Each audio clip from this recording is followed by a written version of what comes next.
Bismillahirrahmanirrahim.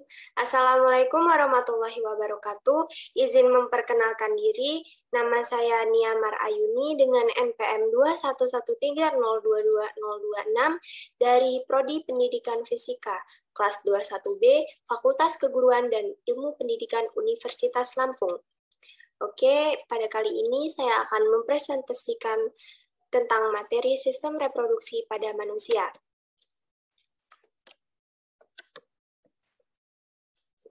Adapun materi yang akan saya jelaskan dalam presentasi adalah yang pertama, sistem reproduksi pada manusia, yang kedua, penyakit pada sistem reproduksi manusia, yang ketiga, upaya pencegahan penyakit pada sistem reproduksi manusia. Sistem reproduksi pada manusia. Organ reproduksi pada wanita. Alat reproduksi dalam wanita, yang pertama adalah alat reproduksi dalam wanita yaitu ovarium. Ovarium atau indung telur berbentuk seperti telur dan berjumlah sepasang. Yang kedua yaitu uterus atau rahim. Uterus adalah organ tebal dan berotot yang dapat mengembang selama masa kehamilan. Bentuknya seperti buah pir, berfungsi sebagai tempat pertumbuhan dan perkembangan janin. Yang selanjutnya yaitu vagina. Vagina merupakan saluran dengan dinding dalam berlipat-lipat dan memanjang dari leher rahim ke arah vulva, 7-10 cm. Bagian keluar vagina berupa selaput yang menghasilkan lendir dari kelenjar Bartolini. Yang selanjutnya adalah saluran reproduksi. Saluran reproduksi wanita yang berfungsi sebagai jalur sel telur menuju uterus atau rahim dinamakan saluran telur atau oviduk atau tuba fallopi. Pada bagian pangkalnya terdapat bagian mirip corong yang dinamakan infundulum yang berjumbai-jumbai atau fimbriae. Fungsinya menangkap sel telur atau ovum yang lepas dari ovarium melalui gerakan peristaltik lalu disalurkan melalui oviduk menuju uterus. Yang selanjutnya adalah alat reproduksi luar wanita. Yang pertama vulva, bagian paling luar organ kelamin wanita yang bentuknya berupa celah. Yang selanjutnya adalah pubic bone atau mons pubis, bagian atas dan terluar vulva yang tersusun atas jaringan lemak. Saat masa pubertas, bagian ini banyak ditumbuhi oleh rambut. Yang selanjutnya adalah bibir besar atau labia mayora, lipatan yang jumlahnya sepasang di bawah mons pubis. Yang selanjutnya adalah bibir kecil atau labia minora. Bagian dalam labia mayora terdapat lipatan berkelanjar, tipis, tidak berlemak, dan berjumlah sepasang. Fungsi kedua bagian ini adalah sebagai pelindung vagina. Yang selanjutnya adalah klitoris, tonjolan kecil yang mengandung banyak ujung-ujung saraf perasa sehingga sangat sensitif. Seperti halnya penis laki-laki, klitoris akan bereaksi bila ada rangsangan. Mengandung banyak jaringan erektil. Yang selanjutnya yaitu orificium eretrae.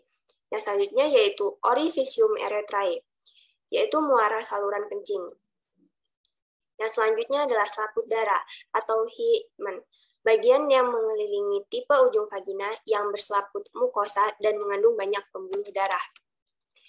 Oogenesis. Oogenesis merupakan proses pembentukan sel telur di dalam ovarium. Yang selanjutnya adalah siklus menstruasi. Menstruasi yaitu proses meluburnya ovum yang gagal dibuahi bersama dengan lapisan dinding uterus, berlangsung secara periodik. Yang selanjutnya adalah fertilisasi. Fertilisasi merupakan proses terjadinya pembuahan sel telur oleh sel sperma dan ditandai dengan bergabungnya inti kedua sel kelamin tersebut, berlangsung di dalam oviduk. Yang selanjutnya adalah kehamilan.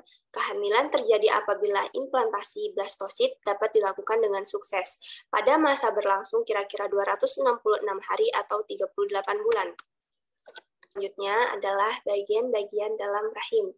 Pertama, kantung kuning telur. Kantung kuning telur atau saccus vitellinus merupakan sebuah membran yang terbentuk dari perluasan lapisan endoderma. Di dalamnya pembuluh darah dan sel darah merah terbentuk pertama kali. Oleh karena itu, pada tahapan selanjutnya kantung ini berhubungan dengan tali pusar. Yang selanjutnya adalah amnion. Amnion merupakan membran yang berfungsi sebagai pelindung embrio baik dari gesekan ataupun tekanan selain itu. Amnion juga berperan dalam proses pengaturan suhu tubuh embrio. Di dalam amnion terdapat ruangan yang berisi cairan amnion. Kita biasa menyebut cairan amnion sebagai ketuban. Yang ketiga, korion. Karion merupakan membran yang berasal dari perluasan ektoderma dan mesoderma tropoblas. Korion memiliki bagian yang berbentuk jonjot-jonjot dan filikorion. Di dalam filikorion terdapat pembuluh darah. Embrio yang berhubungan secara langsung dengan pembuluh darah ibu dalam endometrium. Fungsi filikorion adalah sebagai tempat masuk dan keluarnya makanan dan oksigen dari ibu ke embrio. Korion adalah cikal bakal plasenta. Nantinya, plasenta berfungsi sebagai pemberi nutrisi makanan bersama darah bagi perkembangan dan pembentukan embrio. Yang keempat adalah allantois. Allantois merupakan membran yang membentuk tali pusar atau ari-ari. Adanya tali pusar menjadikan plasenta pada lapisan endometrium terhubung dengan embrio. Bagi embrio allantois dapat menyalurkan berbagai nutrisi dan oksigen dari ibu lewat pembuluh darah. Sebaliknya, allantois juga berguna sebagai saluran pengeluaran sisa metabolisme embrio. Yang selanjutnya adalah organ reproduksi pada pria.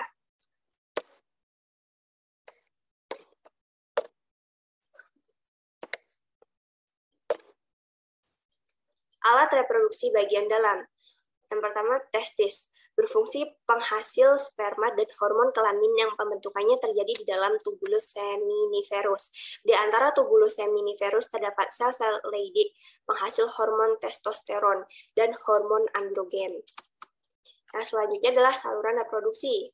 Yang pertama, epididymis, saluran dalam skrotum Yang selanjutnya epididymis, saluran dalam skrotum dan keluar dari kedua testis. Di sini sel sperma disimpan sementara hingga matang. Yang kedua, vas deferens, saluran tempat bergeraknya sperma dari epididymis ke kantung semen. Yang selanjutnya uretra, saluran dalam penis berfungsi sebagai ekskresi urin dari kantung kemih. Yang selanjutnya adalah hormon pada laki-laki. Di bawah kontrol hipotalamus, sebuah hormon dikeluarkan untuk merangsang hipofisis anterior, yaitu hormon gonadotropin.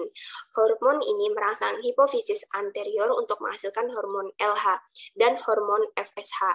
Hormon LH menstimulasi sel-sel Leydig untuk menyekresikan hormon testosteron yang berfungsi saat spermatogenesis. Pematangan sperma mencegah pengeroposan tulang dan pertumbuhan kelamin sekunder pada pria. Sementara itu, hormon FSH berperan merangsang sel-sel Sertoli dalam tubulus seminiferus untuk mengubah sel-sel spermatid menjadi sperma saat terjadi spermatogenesis. Yang selanjutnya, kelenjar-kelenjar aksesoris. Yang pertama, vesicula seminalis. Menghasilkan cairan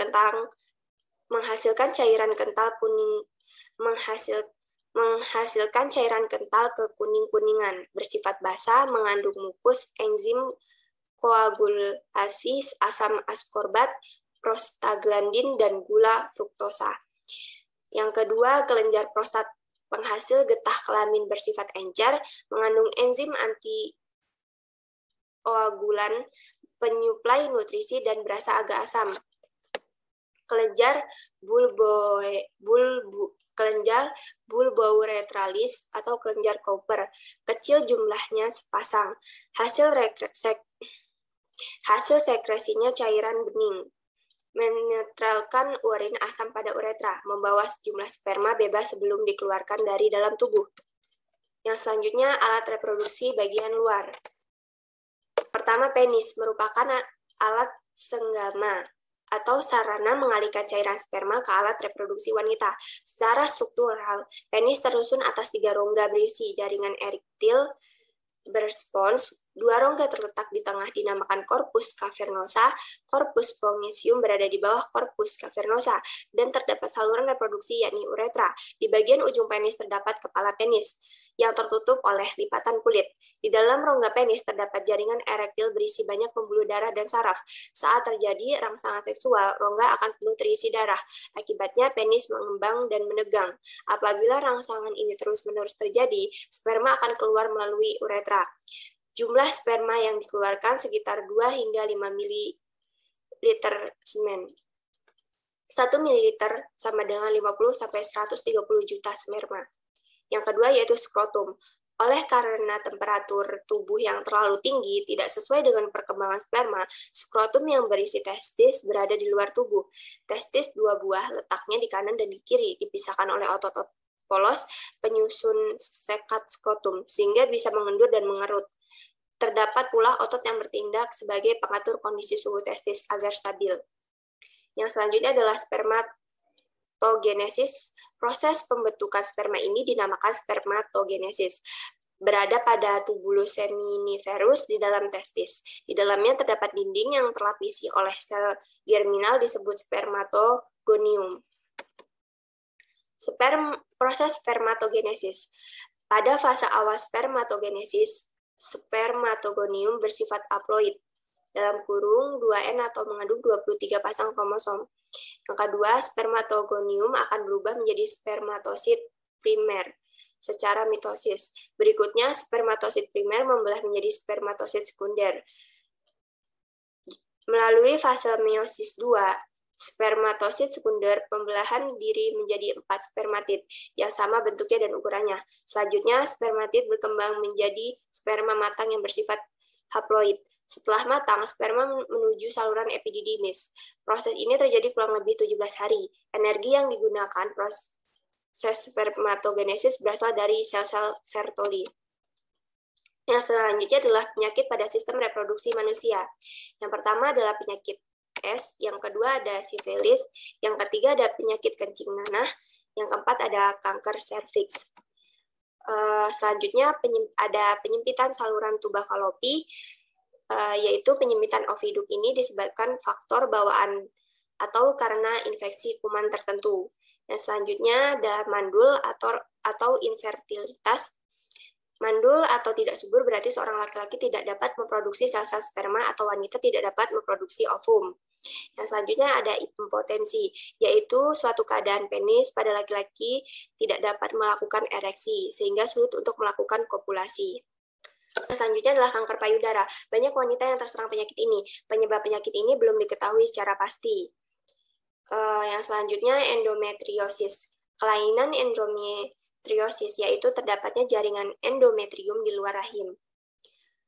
Yang selanjutnya adalah upaya pencegahan penyakit pada sistem reproduksi manusia. Cara menjaga kesehatan reproduksi untuk pria maupun wanita antara lain dengan yang pertama, mengonsumsi makanan bergizi. Yang kedua, selalu menjaga kebersihan alat vital. Yang ketiga, rutin berolahraga. Yang keempat, beristirahat yang cukup. Yang kelima, mengurangi konsumsi makanan dengan indeks glikemik yang tinggi.